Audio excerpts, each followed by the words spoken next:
Hello and welcome to Muse Jam Session Recording 212. My name is Dani Beaumont, and I'm a Principal Product Manager on the Adobe Muse team. And I'm delighted for this week's Jam Session to introduce John Ramos.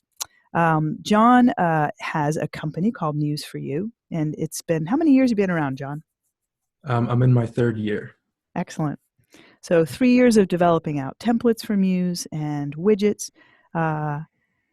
And John has gotten quite a nice reputation in the area of search engine optimization. So he and I were talking a few weeks back about just catching up on Muse, and we thought it would be a really nice opportunity to do a fresh presentation on search engine optimization. So I invited John to join. I'm going to pester him with questions. If you are watching via Zoom, you can put your questions in the chat pod. If you're on Facebook, we are posting this on Facebook Live. Just add your comments in the comment area of the Facebook Live presentation, and I will interrupt John when I can to toss in your questions. And with that said, take it away, John. It's all yours. Welcome aboard. Great. Thank you, Dani. Thank you for having me.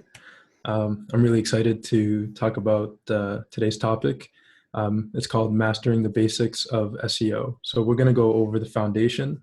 I know SEO can be a pretty broad topic, but I think with the tools and things we're going to talk about in today's presentation, you'll have a good foundation, kind of a springboard, so that if you do want to expand your search engine optimization knowledge, you can start from here and just keep building your practice with search engine optimization.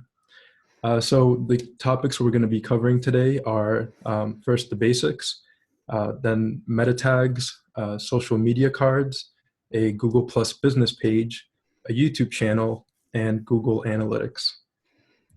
So I'll start with the basics.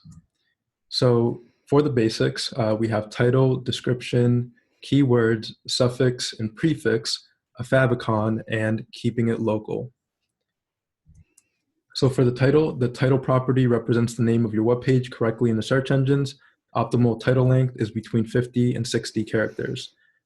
So one thing at the end of this session, I'm going to be giving a link to this presentation and also the website we are working with. So I'll go ahead and switch to the website we're going to be working with. So as I'm going through the slides, I can give live or actual representations of what I'm talking about.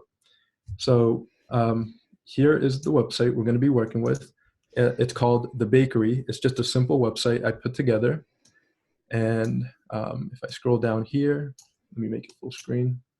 If I just scroll down, it just has a few images. And it's basically to depict, so let me just do something there. It's basically to depict a bakery website. So the first thing in Muse, when you have Muse open, to work with SEO initially, what you want to do is go to page right up here and go to page properties. And then here we have description. In the metadata tab, we have description, keywords, and HTML for head.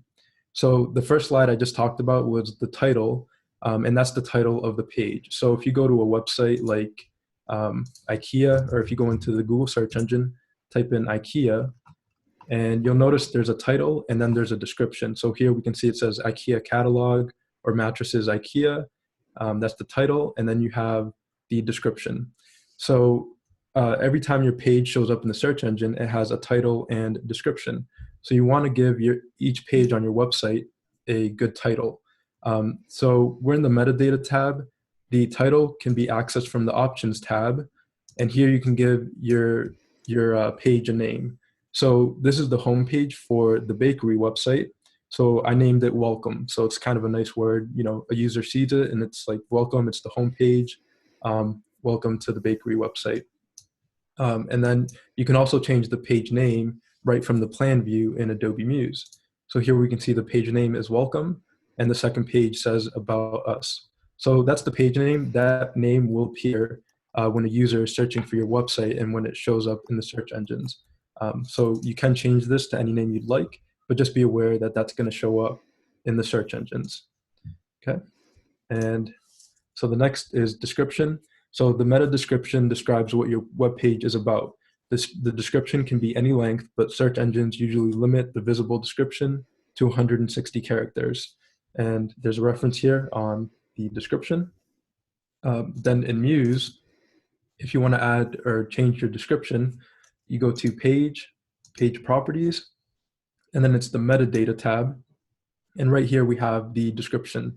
So the description for this website is serving the freshest bread in town. We have ciabatta, baguettes, multigrain, and more, located off of Highway 13 in Smallville, Kansas.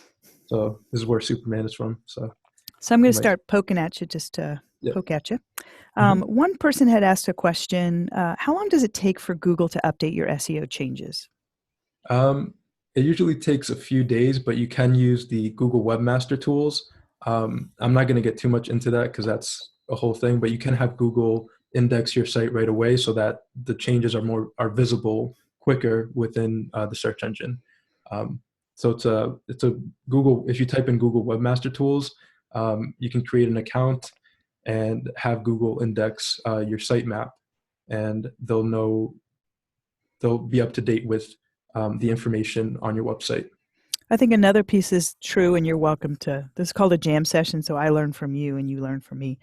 So maybe I'll lie and you can correct me. But when you do publish to Muse using FTP, we generate a manifest, and that manifest is the sitemap. So every time you update any part of a page within Muse, if you FTP that up to your hosting platform, that will also trigger that content has been updated. I'm told that I think Google tends to crawl that maybe once every 24 hours is what I had heard. So. Yeah, that's probably, and I've tried to gauge that. It's always a little bit hard for me to gauge. Sometimes it'll take a day or a couple days. Sure. And that's the whole world of SEO. We try to know, but it's like Google essentially controls a lot of, things. But Muse does develop a sitemap, and the changes should be there after a few days or 24 hours. Yeah. So I like to say, before you make your site live, it's good to just have all the SEO kind of to the best, or have it all done first, and that way you don't have to make a lot of changes afterwards and things like that. So you're, just to kind of step back a little bit, you're showing us page properties. Is this on a per page basis? What do you do at a site level versus an individual page level? Is there a difference for SEO elements? Yes. So the master page controls what's called the suffix and the prefix. On each page, you do want to give each page its own description. Google doesn't really use keywords anymore, but that topic is kind of debated whether keywords are important or not. I say to write them in for your own reference and just in case, so write a few keywords like, so here the description, I wrote the city name and state, and then what the page is about. So bread in Kansas, best bread in Kansas, bread shop, high quality bread, and Smallville, Kansas, which is the city and state. Whether or not the search engines look for that, that's debatable, but the option is there. So I just add a few just in case. One question popping up, and you may cover this later, are you going to talk a little bit about geodata and language tags in the head? I'm not going to talk so much about that, no. Yeah. So we'll call that advanced international search engine optimization. Yeah, exactly. Yeah. I did a session, it's recorded up on the YouTube channel, where I did a multilingual site, and I talked about it a little bit. This is a question from Dirk. In that session, I have links to a number of different articles that I had read around how to handle your SEO and your domains when you're really doing a lot of multilingual sites with different geographies. So Dirk, you may want to dig in on that one, or poke me if you don't see it there on YouTube, and I can show you where some of that content is. No, that's a really good question. I will be talking about meta tags, which is, I think that's where you would put the multilingual tags in your site. So, and I do have a few site references that lead to that. But that's actually a really interesting question. Just for time's sake, I'm not going to dive too deep into language and things like that. But I'll try not to derail you. Continue. No, it's all good. Yeah. So the question about adding the description and the keywords on each page, it is a good practice to do it on each page because each page is different. So if you have the home page, it could have a really nice description about what the entire website is about, but then the About Us page could be a different description, like, find more information about us and things like that. So that could have a different description. Yeah, when I've done this, that's what I find hard. I think I've heard if you put the same content on every page, it's kind of bad, but then saying something unique like, here's our bakery about us, here's our cakes about us. I mean, trying to come up with unique content per page, I think, is challenging. Yeah, yeah. Yeah, that's a little bit, yeah. But I do think, like, rather than having the same description for each page, that way, like, if a user searching on the web and your page shows up twice within the search engines, the user would read the same description twice, and that might not really tell much about the page. That would be an opportunity to give the user more information, because if your page shows up twice within the listing, Yeah, here you can say, oh, it's the welcome screen, and then the About Us screen has a bit more information as well. cool. So kind of separates the pages a bit so that the user can kind of know what each page is about. But the one thing that should stay the same, I think, is the business name should always be in the title. And I'm going to talk about keeping it local.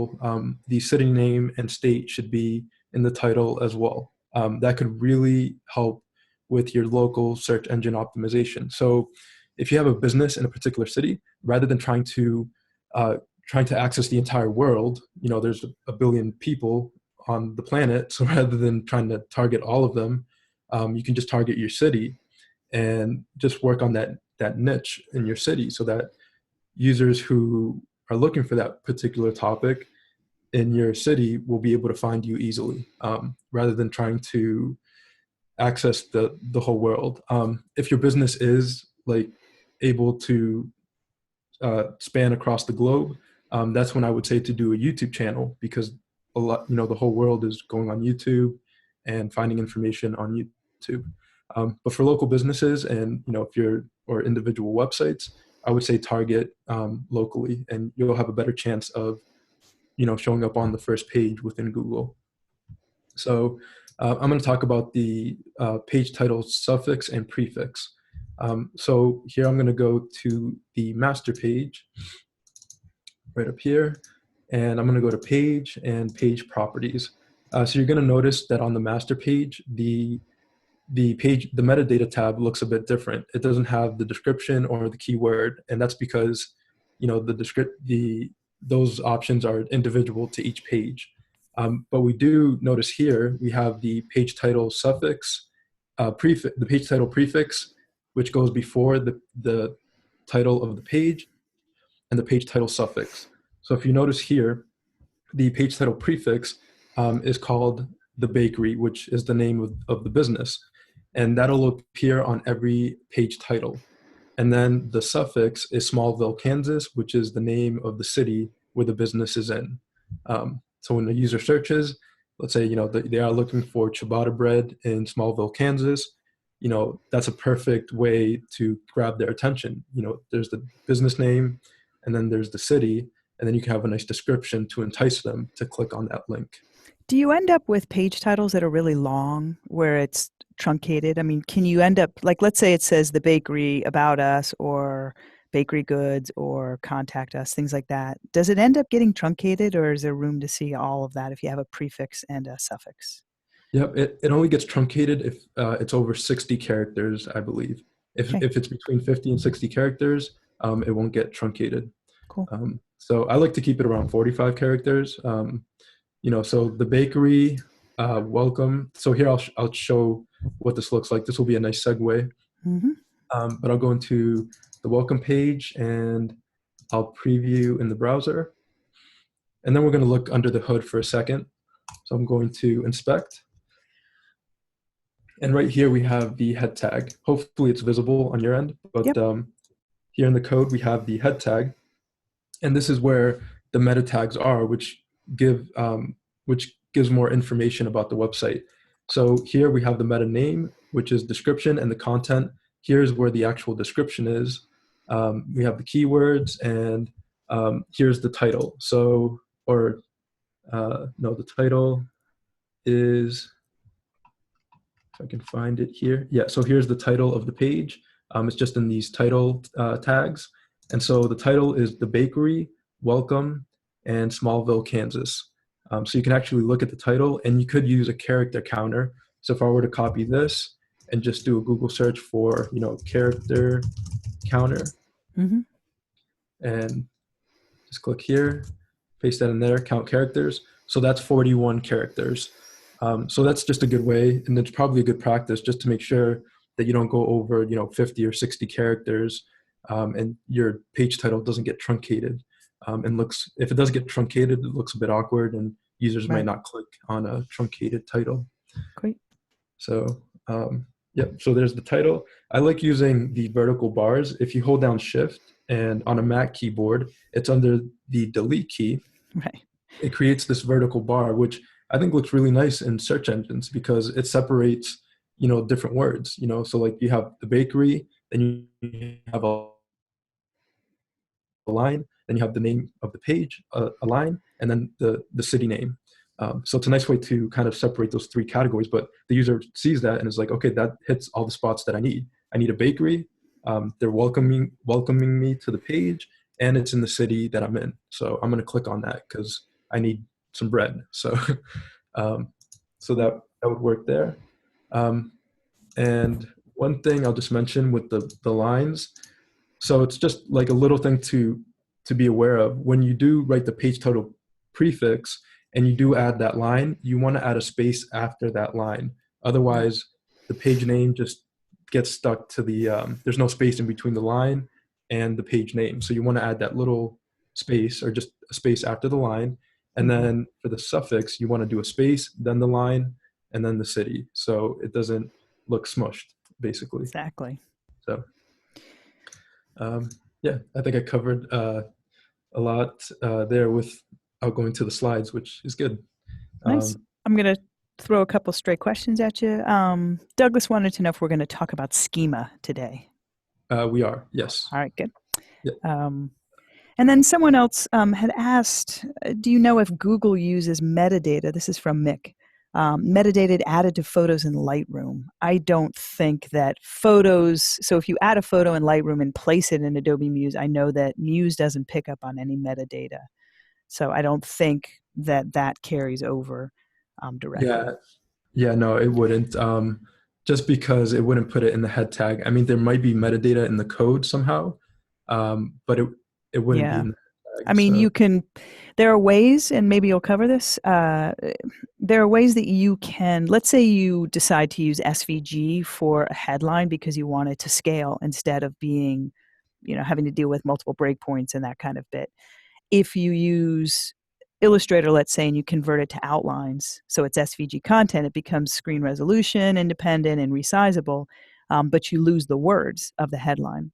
What you can do is place the SVG in Muse, and then using alt tags or a tooltip in essence, put the HTML text in, or put the text that will then appear in the HTML. Is that something you support? Do you agree that that's okay behavior for bits of text here and there? Yeah, I think it's a great idea if you can't put the text within Muse, or if you need to have the text within an image, then I think it's a really good idea to have the alternative tag, so that search engines do pick up on what that image is about, and it could, have more relevance within the search engines. But as a best practice, I always say if you have text, never put the text in images unless you really, really have to, because the text actually gets placed within the code, and search engines can read that text in the page and could help see the relevance of that page for a particular topic and help rank the page. So could Mick place his Lightroom images in Muse and then add alt tags for any metadata that might? But see, that then it shows up as either an alt tag or a tooltip. You don't want to roll over something and have metadata pop up. But yeah, alt tags, if it's an alt tag, it won't pop up with the. Right. I don't believe it pops. The tooltip pops up, but the alt tag. So John's saying, am I reading his tags? I do see, yes, John, I see your chat there. So yes, I'm on you. Nice. Cool. Nice. John is not, but I am. So John, I've got John on chat and John presenting, but John, I am your in between, and yes, I'm seeing your questions in the chat. Yeah. All right, I can good. see I have the chat window open as well. And, oh, good. So you know that Mohammed is angry now. I'm not sure why. oh, I He can't see wants to that. use some effect. Well, this is in Facebook. This is the beauty of a jam session. You never know where we're going to go. But Mohammed asks, can I use some effects from Adobe Animate? So if he means Adobe Edge Animate, you can place OAM files in Muse to add animations. You're not going to animate Muse content. I mean, it's a complicated question and not really SEO specific. So I'm sorry you're angry, Mohammed, but you can place animated content as OAMs in Muse. You can also use scroll effects or some on-load animation third-party widgets that are out there. But that's not going to do anything for your SEO, just FYI. Don't be angry. Continue, John. Yeah. That's a whole nother, I could go into, I like animations, but yeah, we'll continue with SEO. We can do follow-on sessions, John. Yeah, that would be awesome. I would love to. I just released a really cool animation widget, which, yeah, I'll maybe talk about it at the end. Okay, so where was I? Yeah, where was I? Yeah, the suffix and the prefix. And let me go to my presentation here. So we went over the title and description, and I've also included in this presentation links to articles. So I've kind of curated like the best articles I thought on SEO, so that if you did want to dive deeper into the world of SEO, you could just click these links and read more information about these different topics. Cool. So keywords, so I touched upon the keywords a bit. So search engines don't really reference keywords anymore. There's a lot of debate about that, but yeah, I guess the relevance isn't that important anymore, but they can be added for personal reference. And because that space is there, I like to add a few keywords myself. So there. So suffix and prefix, we went over that. It can be, the suffix and prefix is part of the page title and can be added via the master page in Adobe Muse. The suffix and prefix will be applied to all pages on the website. Okay, so favicon. This part is really important. The favicon is basically what brands your site within the browser, and if a user bookmarks your page. And some users might overlook this, but it's really important, because if you don't have a favicon, a user is going to see like a little document icon that you see on a lot of different sites, and it's not attractive, and it doesn't really distinguish your site. And now with more users using the browsers and things like that in different browsers, we do look at the tab section, because we're opening different tabs. And if a user is trying to go back and forth between tabs, and your icon is just like a little piece of paper, they're not going to remember that that's the site that they were looking at. So just as an example, I'll kind of demonstrate this a bit better.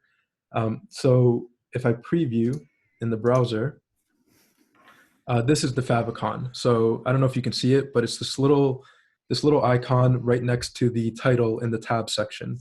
And Google has a favicon, Facebook has a favicon, Muse Events has a favicon, and it's just a good way to brand your page so that people know it's your site. And when a user bookmarks it, when they go to the bookmark sections, you'll notice I have all these bookmarks, and they all have favicons. So I can easily distinguish, rather than having to read all these different bookmarks. I can say, okay, that's the icon for whatever website I want to go to, and just click on it.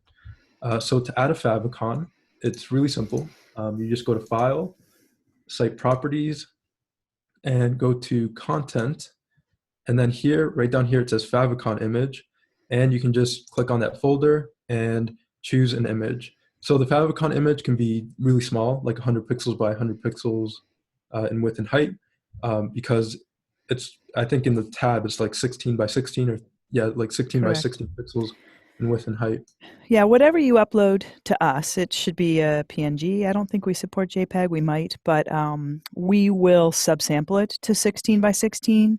I think Muse could do more when it comes to icons. Things like iOS devices. I don't know if you've ever done like packs to allow them to easily create other icons, but we were a little light on that. But we will take any square image. If it has transparent PNG, we'll respect the transparency around the icon in essence, and we'll subsample that for you. Mm-hmm. Yeah, that's going to be the next thing I'm going to be releasing, and it would be cool if Muse had it integrated. But the Favicon, for now, it just shows up in the browser tab, but there are ways you can have it on your iOS device. So like if a user bookmarks the page on an iOS device, Yeah. the Favicon will show like almost like an app, basically. Yeah, sorry. So is that what you were kind of talking about, Dani? Like more support for the Favicon and things Yeah, like we that? should do more. I Yeah, know folks like Chris Kellett with 123 Muse, Muse Grid, they have kind of a pack and some contorted methods by which you can upload images to your assets folder and then embed some code in the header. It's that's something exactly. that Muse natives should do better. I Yeah, acknowledge that.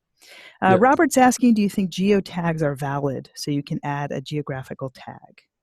Does that fall in line with some of the international stuff that we kind of said was more advanced? Yeah, that would be the international. I'll leave links, or I have links at the end Mm-hmm. that will segue into some of that information. So, Okay. but I won't talk too much about it in this session. All right, cool. So that's the Favicon. It's really useful. It's a good way to brand Do you your tend to website. do one favicon for the entire site, or do you vary it per page? What do you think? One for the entire site. You don't need to have different icons on different pages because every page is essentially should be part of one Your idea, brand, right? your brand. Mm-hmm. Yeah. Mm-hmm. So, all right. So that's the Favicon. So let's go in here. Yeah, the Favicon is for branding your website and making sure users can distinguish your website from others when bookmarking. It appears in the browser tab section for the page and within bookmarks. Okay, so keeping it local, that's something I've just talked about. It is best to keep your SEO local so that users near you can find you or your business. You can keep a website local by including the city name and state within your website title and description. I recommend adding the city and state within a prefix or suffix so it is applied to all pages on your website. Okay, so now we're going to get into meta tags. And this is a really interesting topic. So meta tags, we're going to talk about, meta tags, code snippets, and social media platforms. Okay, so meta tags allow you to add more information about your web page so search engines and social platforms can display your website correctly. Meta tags are usually placed within the head section of your website. And there's a good reference that talks all about the different meta tags you can add. Okay, so adding meta tag code snippets. So the meta tag code snippet can be added by going to page properties, metadata tab, and then in the HTML for head section, you can add your metadata tags. You can also add your Google Plus and Google Analytics code here as well. So I'll So, go back and can you tell us what those are? I've heard the words, but what are so meta tags? meta tags are they just give more information about the site. So I'm trying to think of a good analogy for meta tags. It's kind of like if you wrote a book and you have the author, the copyright date, and all that information about the book. That's what a meta tag is. It adds that information. So, we open a book, but on a website, that information is placed within the code of the website. So, a book tells you the author, where it was written, and all that information. So meta tags are basically that, just giving the author information and all the information about the book. But with the book, you open it with meta tags, it's code within the website. That's kind of the best analogy I can think for meta tags. And the relevance of meta tags will become more apparent as I go over how different social platforms use them and how search engines use meta tags. So I'll go to the meta tags section. So it's page properties, and then right down here in the HTML for head, this is where you'll include all your meta tag information. So before I get into this, I'm just gonna talk about where I referenced all this code. So this looks like a lot of code, but it's really not. It's just, if you look at the meta tags, it says meta item prop name, and then content, and it says the bakery. So the name of the site is the bakery, or the name of this page is the bakery. Then meta item prop description, and that's just how you write the meta tags for certain. So this is schema. So we're talking about schema, which is information you can add in meta tags so that Google structures your website correctly. And we'll talk more about that in a second. So you have description and, serving the freshest bread in town. We have ciabatta, baguettes, multigrain, and more, located off Highway 13 in Smallville, Kansas. And they're just, these meta tags here. So So how did you know how to format these? I didn't memorize any of these. So what I did, there's a lot of great information about meta tags online, but a great website for social media information, or for SEO information, is moz.com or moz.com. They have tons of information, and it's so well presented. It makes learning SEO really easy. So one of the articles that I got these meta tags from is this article here by Cyrus Shepard from moz.com, and it's in the presentation, so you can download it, and the link is in the presentation. But here he talks all about social media metadata, or meta tags. And then he has a really great template, the full social media tag template for an article. And this is what I used, basically. So one thing with this, it was written, I think, a few years ago. So I did have to update some of the meta tags through trial and error, because there are ways to debug your metadata and see if it's working correctly within the search engines, or if the social media reads it correctly. So when you download this website, you'll get a zip file for this website that I'm presenting here. You can use these metadata tags that I've placed in here and just replace the information. Cool. So rather than how do you go about testing your social media venues once you've done that? How do you debug, so to speak? Yep. So each social media venue has its own debugger, basically. So we'll go into the social media cards. The main ones we're going to go over are Facebook, Twitter, Google Plus, and Pinterest. And we'll go over Facebook. And with each social media platform, they have different image size preferences. And I go ahead and kind of talk a little bit about that in each slide here. So Facebook, the recommended size is 1200 by 630. 1200 by 630. So if you have so you can crop it in Photoshop, or I like to use an online cropper called burn.net to just crop the image to this specific size. And then you can place the Facebook meta tag in the head section. And then we have what's called the Facebook debugger. And that's how you can see if your meta tags are working. So I'm going to go ahead and click on this link, the Facebook debugger. And this is where you can test your metadata tags. You can see if Facebook is reading your metadata correctly. So the URL for the bakery, I've already uploaded it online. I just created a subfolder within Muse for You Shop. So it's museforyoushop.com/thebakery. And then I can click on debug. And here is all the information. So the only missing metadata property here is the Facebook app ID. I'm not going to get too much into that. It's basically linking that specific post with your either Facebook page or Facebook account, so that people know that this is being referenced from your specific Facebook page. But if you don't add that, it'll still show up correctly in Facebook. And this is how it will look in Facebook. So it's really important that Facebook metadata is entered, because if, let's say your website catches fire and people are sharing it, they love it. If they share it on Facebook and this metadata isn't in there, it's just gonna randomly take an image from that page and put it in this section. So you could end up with kind of not the best representation of your site, or not the best image, if you don't add the correct metadata. So it really allows you to control how your page is being presented on different social media platforms. So got a lot of hearts and thumbs up coming through here, John. Sweet. Exactly. Nice.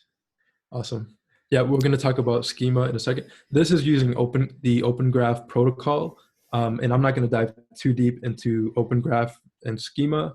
There's just a lot of information, a lot of articles online that I would recommend reading, and I do leave references to all those. In the last slide, I have a reference section so you can learn about the Open Graph protocol and schema, a lot more about schema. Schema is like, you could get lost with all the different things you can do with schema.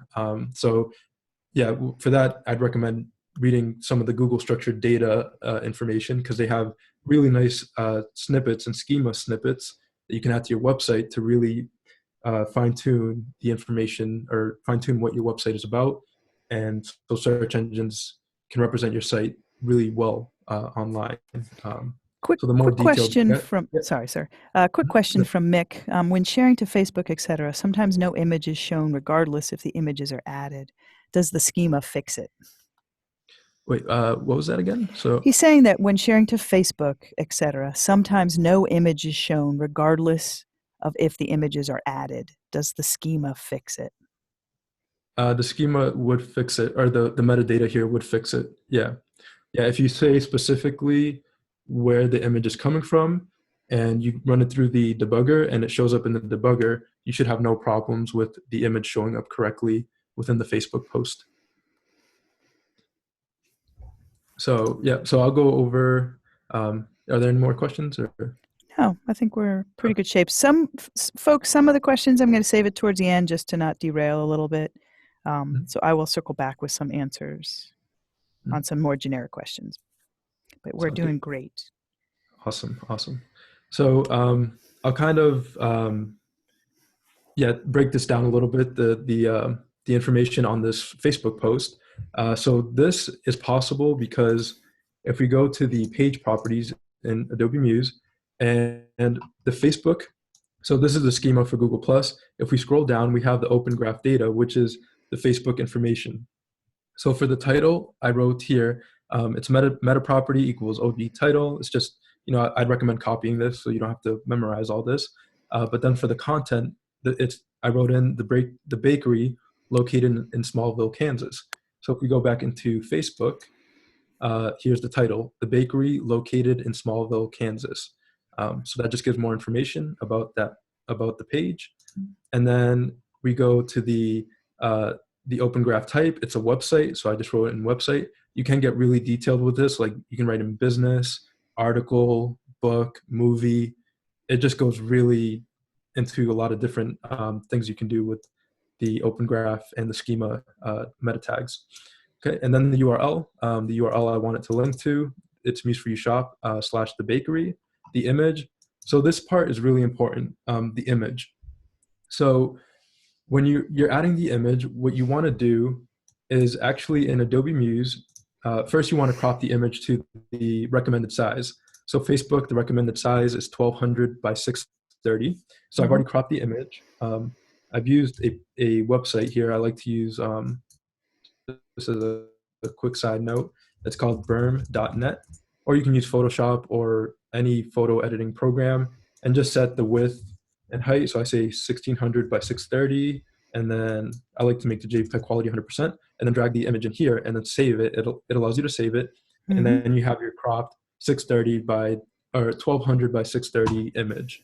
And this is the image that Facebook picks up when someone shares it. But where does the image live within Muse? Yep. So that's a great question. So in Muse, see, I'm listening. Yeah. So this is where what you want to do is go to File and click on Add Files for Upload. So I'm going to click Add Files for Upload, and then I would select an image. So I've already saved the image, so I would select Facebook post image, which I have right here. So I would double click, or click on it, and then we'll notice if we go to the Assets panel in Muse, that Facebook post image is in the assets. So this image gets placed in the assets folder within your website file structure. So it's actually in a folder when you upload it to a live server. So what you want to remember with this, and you can do this, I'd recommend doing it before the site is live, but if you know your website's domain, so for instance, I know the domain of the bakery website is museforyoushop.com/thebakery. And then the assets. So to get access to the assets folder, it would be museforyoushop.com/thebakery/assets, then the name of the image. So Mm-hmm. I kind of tried to write that here within the linking images slide. So to add images to your social media meta tags, first add the image by going to File, Add Files for Upload. Then for the image in the meta tag, type in http:// your URL /assets/ the name of the image with the image extension. So imagename.jpg or imagename.png. So This looks ripe for a widget to make this automated now, doesn't it? yeah, we'll get to that at the end. I did do a widget that does this. Funny that. Yeah. So everything So John's showing you is how you can manually do this. One might argue that Muse should do this, but the problem with social media is that it changes so quickly.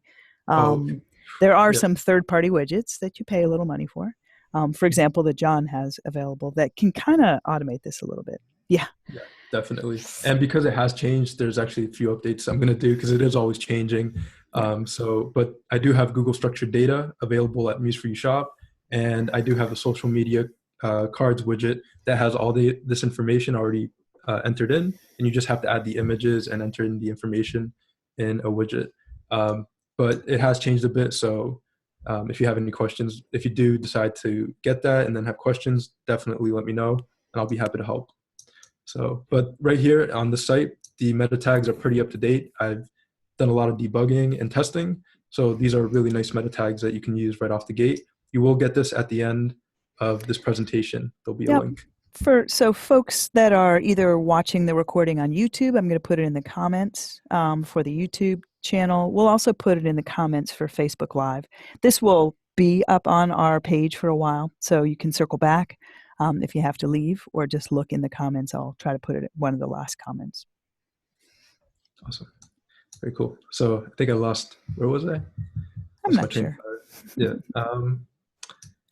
Yeah, I was talking about the debugging, or yeah, linking the images. Yeah.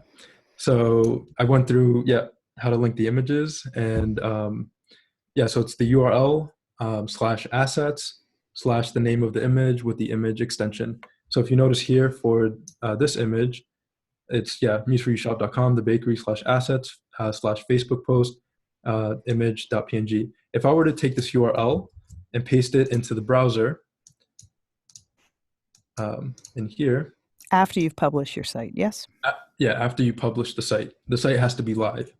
And if I were to enter that in, it shows me that image. It kind of has a white line here, not too sure what that's about. But, quality, man. Yeah. So the quality could actually, maybe it's just being resized there. But so that's the image. And so Facebook is actually picking that up. That's because that image is in the Open Graph metadata. It's picking up that image, it's picking up the title and description. So now if your website catches fire and people start sharing it, you don't have to be worried about how it's going to look on Facebook. You've already added the image, the title and description, and everyone who shares it will see that information and not some random image or random title or random words for the Facebook post. All right, so that's Facebook. So let's go on to Twitter. I don't use Twitter that much just because I haven't gotten into the whole world of Twitter, but a lot of people use Twitter. So I'll go back into the slides and we'll go back to Twitter. So Twitter, you can do a regular summary card. They call it a summary card or a large summary card. I'm going to talk about the large summary card because it looks nicer and it has more information. So the minimum dimensions for the image, for a Twitter image, are 300 by 157. The maximum dimensions can be 4096 by 4096. I don't know why you would go that large when a Twitter post is super small. So you don't need to go that large for a Twitter image. And the image must be less than 5 megabytes. Ideally, it would be a couple, 100, 200 kilobytes or something like that. Doesn't need to go that high. But that they allowed for it. So just wanted to read that there. And then this is a really great website. The meta tag for the Twitter cards. This goes over, here are the meta tags right in here for the Twitter summary card. And this, Twitter did a great job with their the documentation. So it's really easy to read. It's really easy to understand how to, control how your summary card will look, or, make it look so that it's not random for your page there. Here's an example of a National Geographic summary card. Looks nice.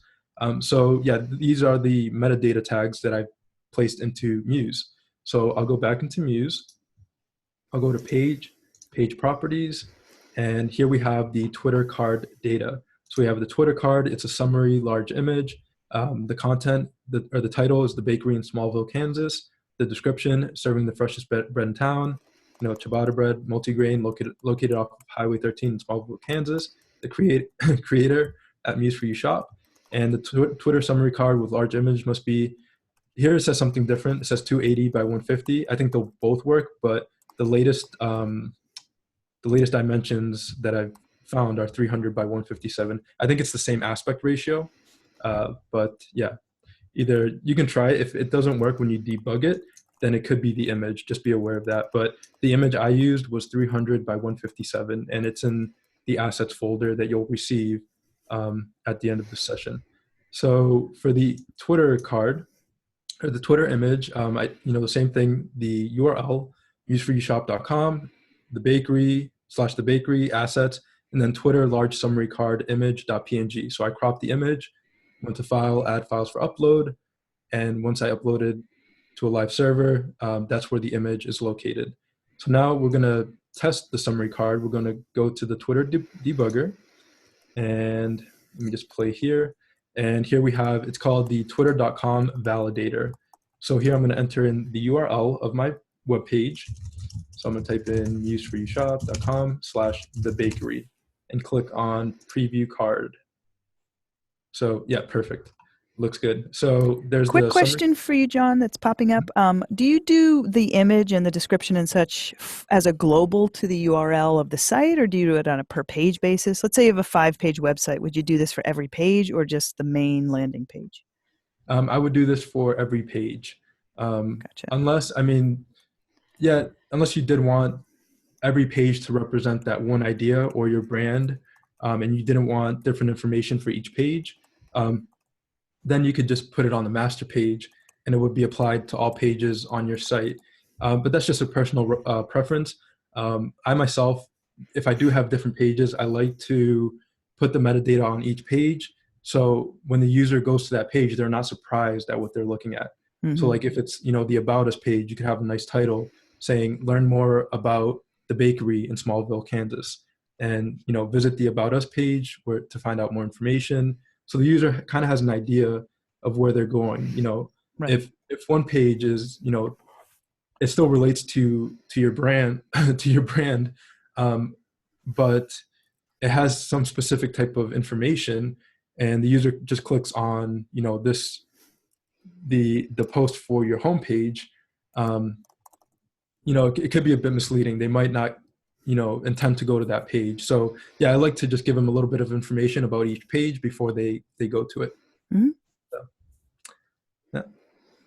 Cool. So yeah, that's the Twitter summary card.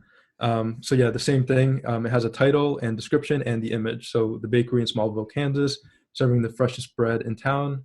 And yeah, so there's the description, and then it has the website URL at the bottom, which is really important. So it's really allowing you to know how your website is going to be presented on these different social media platforms. Okay, so that's Twitter. The validator is in the presentation, so you can click on that. We'll go to the Google Plus snippet. The Google Plus snippet is using schema.org information. So Dani, you had mentioned that you wish Muse, or you think Muse could add more of this ideally in it.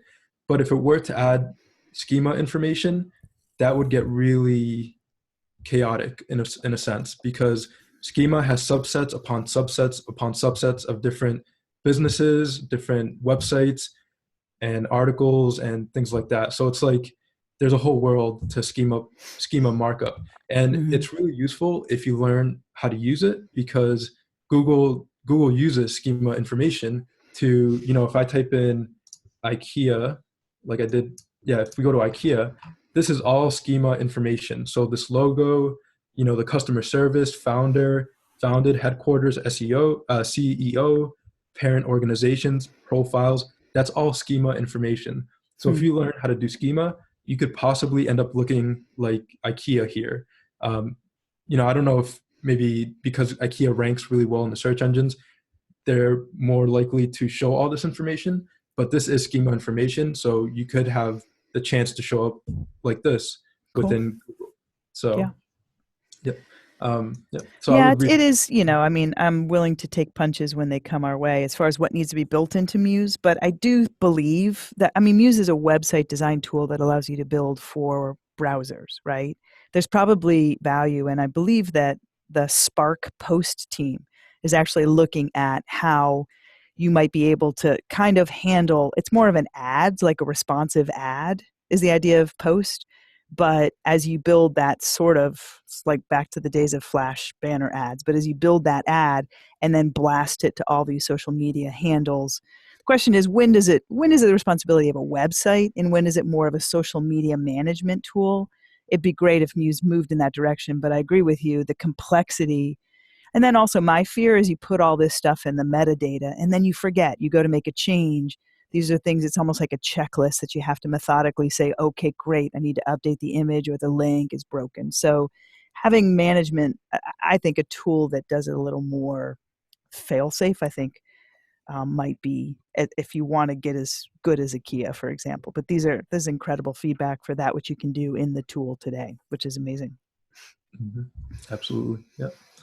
Yeah, Muse is a super powerful tool. Like I love using it. It's because essentially it is code in the back end. So anything you could do on a major website, you can do in Muse. One thing I do say though is, Muse isn't for like a huge corporate website. I've had people come to me with emails with hundreds of pages for their website, and one thing I want to stress is, keep it simple. Muse is really, I like to see it as a program for small businesses and individuals who want to have like a portfolio page or something like that with maybe 7 to 10 pages, 7, 8, 9 pages. Once you start getting to a lot of pages, it gets really kind of confusing. And you do want to have your brand kind of thought out before you start developing so that the user can get all the information necessary out of a few pages, and you don't have to create hundreds of pages or try to be a corporate website to to be successful in whatever endeavor you're trying to you're in, or whatever goal you're trying to achieve. So that's just my 2 cents. If Muse used correctly, it's a super powerful tool, and with third-party widgets and services, there's a lot you can do with it. Yeah, John in the chat is asking, what do you feel limits the pages? I think Muse has been structured to do 5, 15, 20-page websites. Um, there are programs like Illustrator and Photoshop and InDesign that have had hundreds of engineers for hundreds of years, it seems, that have optimized a lot of the performance around the tool. When Muse went in and allowed you to create multiple pages that have multiple breakpoints with widgets that have multiple configurations on a per breakpoint basis, the app has gotten more slow. If you have a simple site, it's faster, but it gets slower as the complexity increases. There are folks, I will see folks with hundreds of pages in their Muse application. Muse is more designed as a static website design tool that allows you to inject dynamic data from different parts of the web, but really building out dozens and dozens of pages, I would say. You can do it, and it may be the best route available to you, but I don't think the tool's really optimal for that. I think there are scenarios where you either hire a team to code up a full, robust back end, or go to different tools. There's definitely a sweet spot for Muse. Obviously, if you go to Site of the Day for 7 years now, we've picked a couple, 3 sites every week of just that which is being built within Muse, and I'm constantly impressed with the creative design that people show.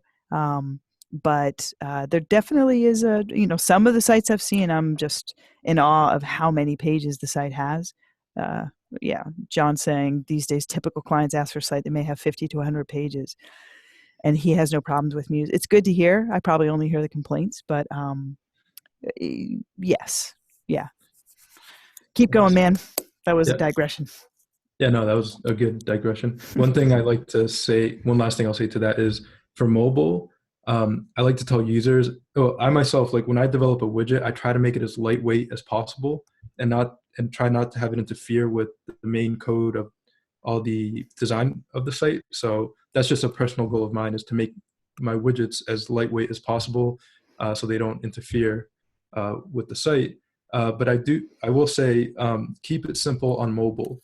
Users are not looking for flashy effects and for the site to do crazy stuff on mobile devices. They just want information. And because it's just a small screen, you don't want all this complex animation or different things like that.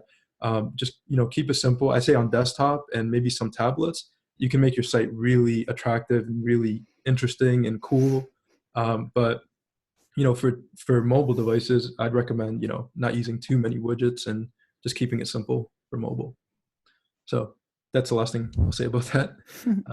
I was gonna make a side note. I was gonna make a video called "Keep It Simple, Stupid," but I thought that might be a little bit too offensive. So Never can tell. yeah. Yeah. So I really debated if I should or not, but I decided just to maybe try to educate a bit more and not go so strong. And I tell myself that too. I have to tell myself that to keep it simple. Okay, so Got a shout out from Robert. He says he uses Muse to build templates in Muse and then takes it to Business Catalyst. There was also a question earlier on asking about password protection. There's definitely a time. I have grown up in the world of content management systems. I was part of the team that went off to find Business Catalyst so Adobe could buy them. So I really understood that world.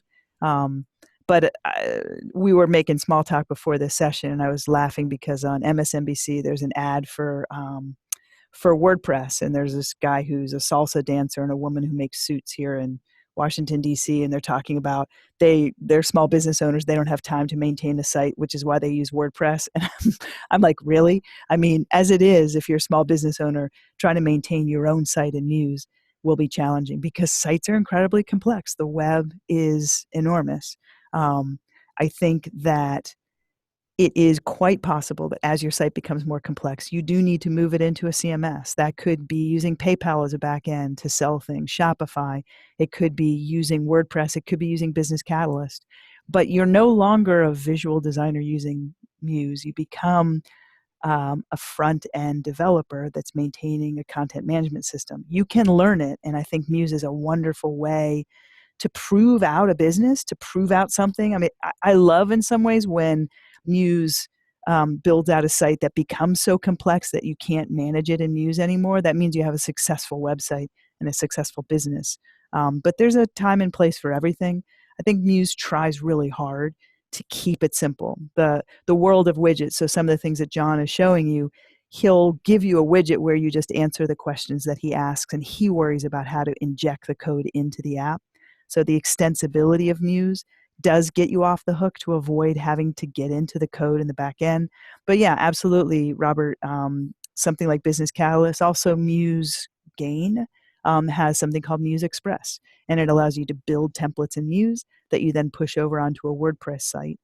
Cookie has a back-end system called Blog that instantiates a PHP server on any third-party hosting platform that you can then go in and populate the data and the content. So it's almost the tail wagging the dog. You come on in, decide what you want, and then build a CMS on the back end after you've done that. But I fundamentally believe, yeah, as Thomas says, keep it simple, silly. Keeping it simple, silly is a good way to start.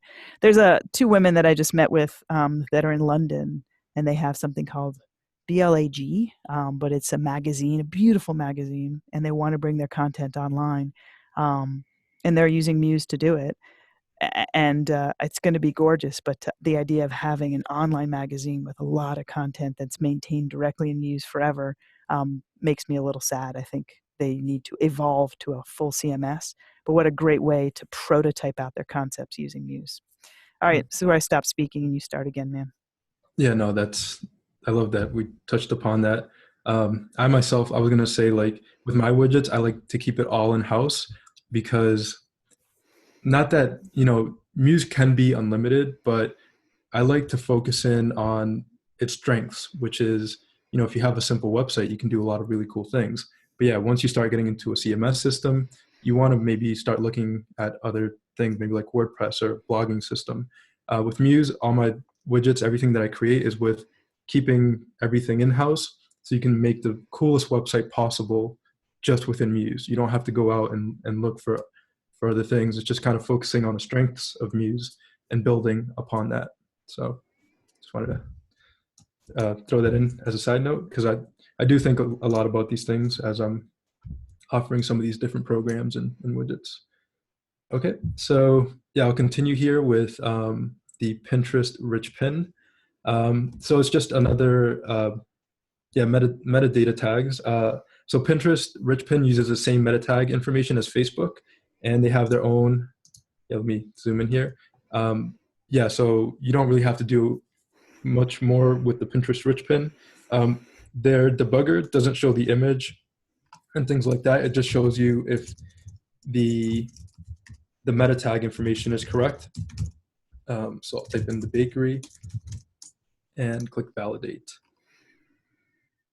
So yeah, it could not be validated. So Pinterest, I haven't spent as much time with it. I think there's a few other meta tags that are required for Pinterest. But I think they might use the image. With Pinterest, I don't use it as much, but I'd probably do a bit more testing and things like that. But the main ones that I've done quite a bit of testing is Google+, Facebook, and Twitter. Is there a way using things like Google Webmaster Tools and such to see how often your content is shared on any of the social media platforms? Can you tell that? I don't know if you could tell from the Webmaster Tools, but each social media, they become really good with kind of giving you stats on, how many times your post has been shared. Facebook does a good job with that. I don't think you could know from the Webmaster Tools. From Google Analytics, which I'll touch upon a bit at the end, it does tell you from the different sources where people have visited your site from. So what country, what browser, maybe, and it does tell you social media as well, I think. So Google Analytics, you can see where your traffic is coming from. So it's, yeah, I'll talk about Google Analytics a bit. A little on that note, I've taken you off on a lot of tangents, so we're at the top of the hour. We probably should maybe come to time. I know. Oh my God, yeah. Yeah. Because SEO is so much fun, man. Yeah, it's great. It's an awesome topic, and just so much info. So yeah, I'll just quickly finish up here. For the rich pins, I don't think I enabled it. You have to enable it, so I'd look more into that. But yeah, Facebook. Yeah, I'll go over Google Plus real quick. So Google Plus, I have it here. So if I were to type in the URL, because it's using the schema information or the schema meta tags, bakery, and I click post. Or okay, that didn't work there. Let me see. Let me go to the URL here. Okay, I might skip this really quick just to move on to the others. Okay, there we go. So I pasted the link in, and it shows all the information that that I've entered in the metadata tags. So you will get this website at the end of this session, and it has all the metadata inside of it. So you can, or in the head tag, it has a description and things like that, and it has all the images used for the website as well. So you can reference this here. So I'll quickly wrap up. I'll go to the slides here. We've gone over Google Plus, Pinterest, linking images, Google Plus local listing. So here you'll want to set up a Google Plus business page, verify your business page, and if you have different clients and customers, you can ask them to review it. So when someone's searching on Google, they see reviews and they're likely to click on your link. So in the slides here, there's a reference to creating a Google Plus business page, so I won't go over that. Verify the business page, there's a link on how to do that. And reviews, after your business page is set up, you can ask your current clients or customers to write a review. This helps other users decide whether or not to go to your website. Don't put fake reviews, that probably won't go well. You want real people to review. Can't ask your mom? I mean, if she's used your service, maybe. I would If she has a say, different last name, it helps a lot. right. Yeah. Yeah. Don't want to get into a gray area there because, you want to be honest with what I won't go too much into that, but yeah, maybe your mom, if, yeah, she used it. Okay. So, setting up a YouTube channel. So this is something I always want to tell every time somebody comes to me with a question or saying, hey, I have this business, and I've come across amazing people with amazing ideas, amazing products, amazing artwork. And I just think in my mind, man, if you just made a few videos on you creating the artwork, that people really like that. They'll engage with that, because if your artwork is good or if your product is good, they want to see how you're working with it or more information about it. Oh, Siri Is is, that Alexis or oh, Siri jumping that's in? Siri. Okay, quiet. All right. So yeah, I always recommend setting up a YouTube channel, because so many people are visiting YouTube, and if you stay consistent with YouTube, you could grow quite a nice audience, and that can drive a lot of traffic to your website. I mean, I'm a good example. Like I make videos as much as I can on Muse and video tutorials, and then I do have a website where I offer widgets. And through my YouTube channel, that's where most of my traffic comes from, is Hmm. the YouTube channel. And it's just, I stay consistent with it. I try to offer as much value and try to make, yeah, try to offer as much value as I can on my YouTube channel. And that drives traffic to my website. And that's, growing a bit online business basically. So yeah, I think YouTube is a great way to kind of market and showcase your website or whatever your idea is there. So yeah, so So that's YouTube. chances are, John, I think we're going to close. Okay. Maybe you can go ahead and, if you want to, I don't know how handle you can do this, but if you have a link to this deck that's Yep. public that we can share up, I'll go ahead and copy that as well. So I have a Sounds good. Dropbox link. That'd be great. Yeah, it's a Dropbox link. Where can I just type it here in the chat? I would put it in the Or chat for those folks. I'm going to grab it from the chat and I will put it in Facebook as well. And this will be in the comments section, or the at the bottom of the YouTube page as well. So I've just given y'all the link for that to download it. And as I mentioned, it'll be there on YouTube to go further. This has been terrific, John. Thank you so much. I mean, obviously, it's just the beginning of the conversation, but that's where John's a wonderful resource. He does have a YouTube channel. You're welcome to browse there now, and to your Muse for You shop as well if you'd like. But these are both repositories. The thing I love about people that make widgets and templates for Muse is that they're Muse users usually. It's not as though John was born in the land of SEO and said, hey, I'm going to go hang out with Muse for a while. He was born using Muse and saw a need to grow the SEO capabilities and build that out as this side business. On the Muse microsite, so muse.adobe.com, you can click on the widget directory, and there are over 1,400 different widgets. Some are free, some cost money. But they all take you in many directions for extending Muse to go in many, many different directions. So I'm going to glance a little bit at chat here as we close up, because we do need to stop.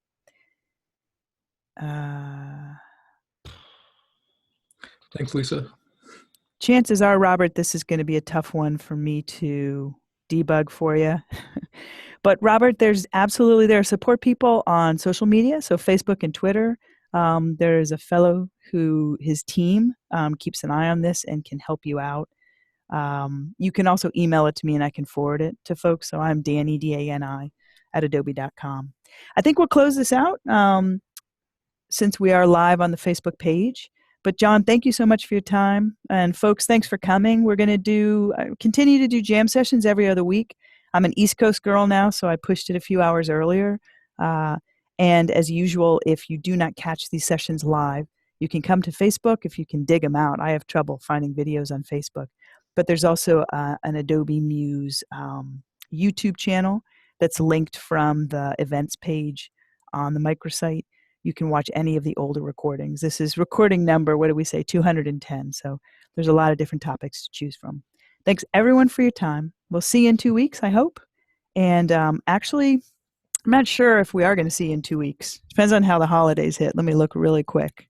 because it may be that we're going to go 4 and have a little quiet time. Yeah. So we're going to skip the next jam session. I would expect to see us in the new year, starting up on probably January 10th.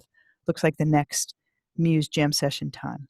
So we'll see you then. Thank you, John, for everything. I'm going to call you on the phone after this, and we can have a little debrief of our own.